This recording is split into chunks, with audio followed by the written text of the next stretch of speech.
Hi, I'm Crystal S. Smith with Southeastern Oklahoma State University, and today we're going to talk about second person, specifically why not to use second person in formal writing. There are 3 reasons not to use second person in formal writing. First is that we make technically false statements. Second, it separates the speaker from the audience, or the writer from the audience. And third, it makes accusations, often false accusations. We like to use the word you with a universal purpose, meaning anyone. But in formal writing, we need to be as specific as possible. So if we mean anyone, we should say anyone, not you when we don't mean you.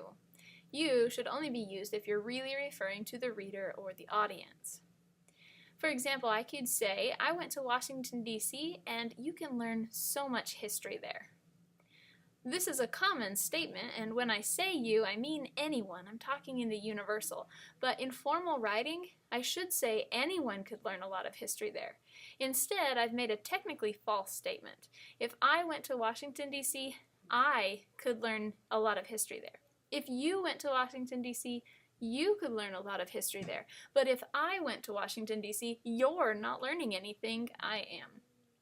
So I need to stick with first person or third person. Don't use second person as if it's referring to a universal when you need to be specific. Here's a couple more examples of making false statements because of that universal you. I rode the Texas Giant at Six Flags, and you can see so much when you're up that high. Well, really, if I'm up that high, I can see so much. Or if you're up that high, you can see so much. But if I'm up that high, you can't see anything. Another example, I went scuba diving, and you can see so many fish down there. Well, not really. If I went scuba diving, I can see so many fish. If you go scuba diving, you'll see a lot of fish, but if I go scuba diving, you don't see anything. Another problem with that universal you is that sometimes we make false accusations. I don't know how many times I've read papers that say something to the effect of, when you have an abortion, well, I've never had an abortion. Don't accuse me of that. Or when you drink and drive.